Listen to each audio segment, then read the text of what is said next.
3 weeks after Halloween, the RSU 9 school board is still getting questions about the Mount Blue Middle School principal and the ICE agent costume he wore to a private party.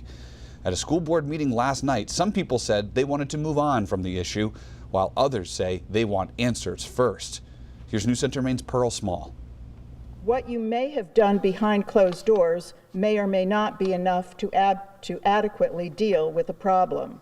Because it is an ongoing personnel matter, nobody was allowed to say James Black's name or any defining characteristics about him during Monday night's school board meeting. He's attempting to manipulate. Not identifying using the costume or the individual. I'm not identifying an individual. Still, Black's actions, dressing up as an ICE agent for a Halloween party at his sister's house, seem to be the focus of most of the comments from members of the public. We're not allowed to refer to the individual or the position.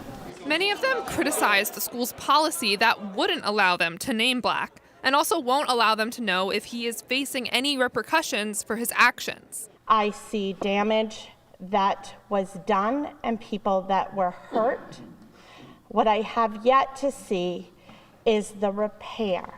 Superintendent Christian Elkington defends school policy when asked if the district will ever be able to share how it handled the incident, saying, quote, personnel matters need to remain confidential.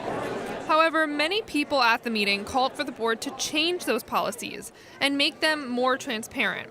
When asked if that would be considered, Elkington says, quote, when suggestions come to us from the public, we always take a look to see if we should adjust what we do.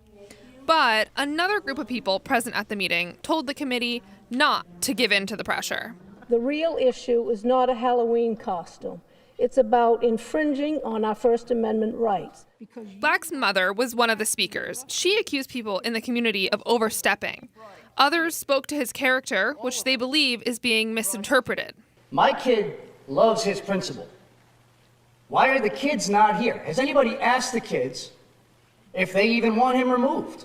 While some said school leaders should be able to separate their public and professional lives, others say anything they do publicly could potentially influence students and should therefore be held to a higher standard. Superintendent Elkington said school policy does not stand on either side, but does give the board an obligation to review actions made by staff if it could potentially affect the work they do at school.